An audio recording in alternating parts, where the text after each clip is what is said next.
Assalamualaikum warahmatullahi wabarakatuh. Sobat RH sekalian, jumpa lagi kita di channel yang keren ini. Keren cadas. Ya sobat RH sekalian, sekarang kita membahas soal nih Wakanda No More, Indonesia Forever. Apa maksudnya ya? Bagi yang paham tentu bisa menjawabnya, tapi yang tidak paham nanti saya akan ulangi ya, sahabat sekalian. Dan tadi ada lagu ketika saya menyanyikan 2024 Pak Anies Presiden di GOR di Bengkulu ya, kebetulan for the first time diajak Anies untuk kampanye di Bengkulu dan Lampung, dan pada kesempatan itu diputar lagu itu. Baru Anies mendengarkan lagu itu dalam dentuman musik yang keras, dan alhamdulillah senang juga dia. Bahkan mengatakan kalau sebelum dia pidato diputar dulu lagu itu. Ya, tetapi kalau di kampus nggak bisa. Karena di kampus itu memang tidak diperkenankan membawa atribut alat peraga kampanye. Musik itu bisa dianggap sebagai alat peraga kampanye. Sahabat era sekalian, berapa kali saya menyampaikan juga kepada Anies ya mengenai bagaimana represifnya undang-undang yang diterapkan di era pemerintahan Presiden Jokowi itu. Ya, Jokowi ini, yaitu yang paling berat, yang paling kacau, yang paling betul-betul memenjarakan aktivis dan ulama itu adalah Undang-Undang Nomor 1 1946 tentang Peraturan Hukum Pidana, pasal 14 ayat 1, ayat 2 dan pasal 15. Anies menyebutkan pasal tersebut ya secara korek, secara benar, dan juga Undang-Undang ITE ya, Informasi dan Transaksi Elektronik, terutama pasal 27 dan 28. Pasal-pasal itulah yang dikenakan kepada para aktivis dan ulama. Dan pasal itulah yang dianggap membelenggu demokrasi, membelenggu kebebasan berbicara, baik menyampaikan pendapat baik secara lisan dan tulisan, yang merupakan prasyarat bagi adanya negara demokrasi. Ya, kita lihat misalnya siapa saja yang dipenjarakan misalnya dengan undang-undang itu. Ya, mulai dari ulama seperti Habib Rizik Syihab, kemudian Habib Bahar.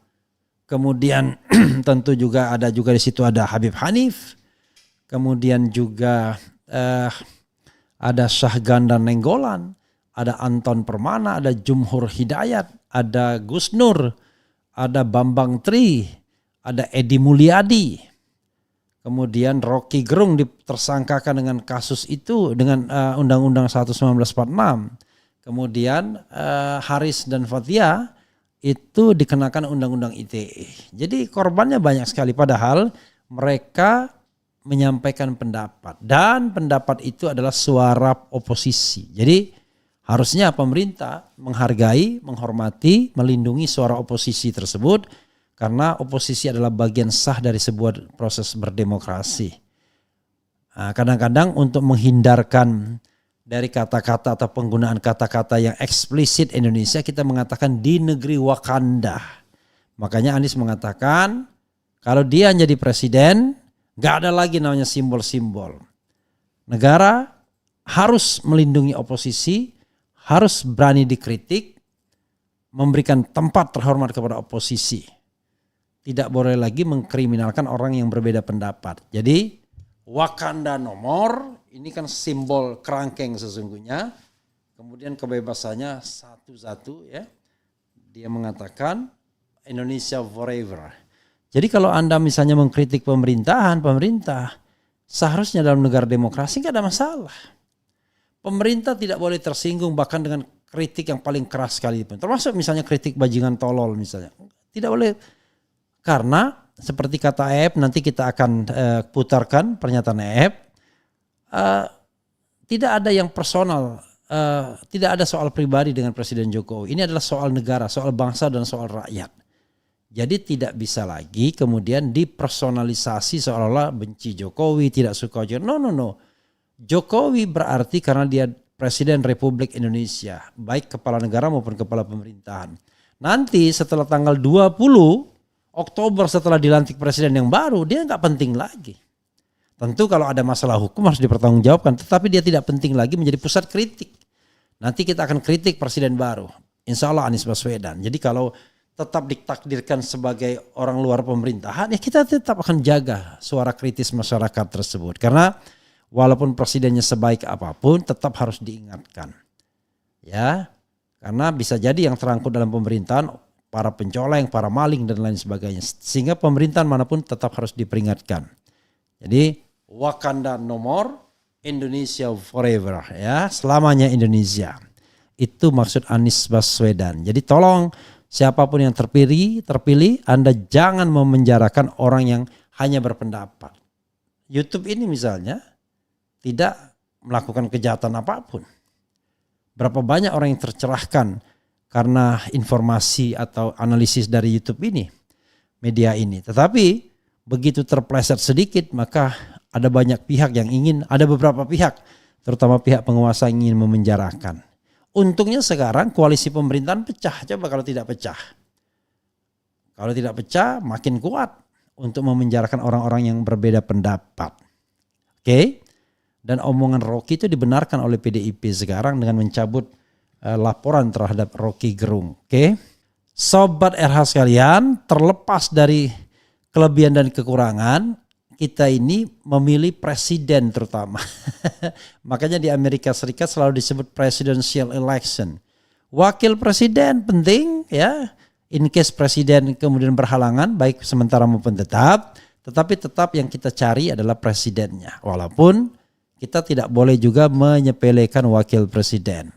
Ya di atas kertas Mahfud MD memiliki pengalaman dan pengetahuan yang lebih dibandingkan Caimin, karena Mahfud MD pernah menjadi Menteri Pertahanan, pernah menjadi Ketua Mahkamah Konstitusi, pernah jadi anggota DPR pula, kemudian sekarang menjadi Menko Polhukam. Ya Imin sebenarnya tidak kalah, dia pernah menjadi ketua partai politik sampai sekarang, pernah menjadi menteri juga, Menteri Tenaga Kerja, bahkan pernah menjadi salah seorang pimpinan parlemen, baik MPR maupun DPR, walaupun tidak ketua tapi wakil ketua minimal. Dan yang kalah mungkin hanya gelar saja, gelar kesarjanaan. Maupun MD karena berbasis di kampus, dia mendapatkan gelar profesor doktor, walaupun saya termasuk orang yang protes penggunaan profesor doktor di luar lingkungan akademis. Harusnya nggak ditulis itu. Cukup doktor saja, karena kontestasi pilpres itu tidak bicara tentang panggung guru besar. Harusnya tidak perlu ditulis profesornya. Cukup doktor. Karena profesor itu adalah gelar kehormatan akademik, tetapi di panggung akademik, bukan di panggung politik ya. Tapi it's okay.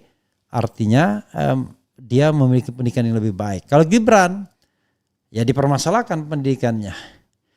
Ya, persiapan di Melbourne di Australia, di Melbourne itu di mana ya? Itu hanya setingkat SMK saja diakuinya ya. Ya sertifikatnya. Sementara lulusan S1 di Bradford University, di kelas jarak jauh di Singapura, gak jelas juga. Jadi kalau saya melihat ya tentu Prof Mahfud ya dan Caimin jauh lebih banyak pengalaman dibandingkan Gibran. Entah nanti bagaimana. Itu saja Sobat Era sekalian. Kita akan lanjutkan lagi. Wassalamualaikum warahmatullahi wabarakatuh. Ciao.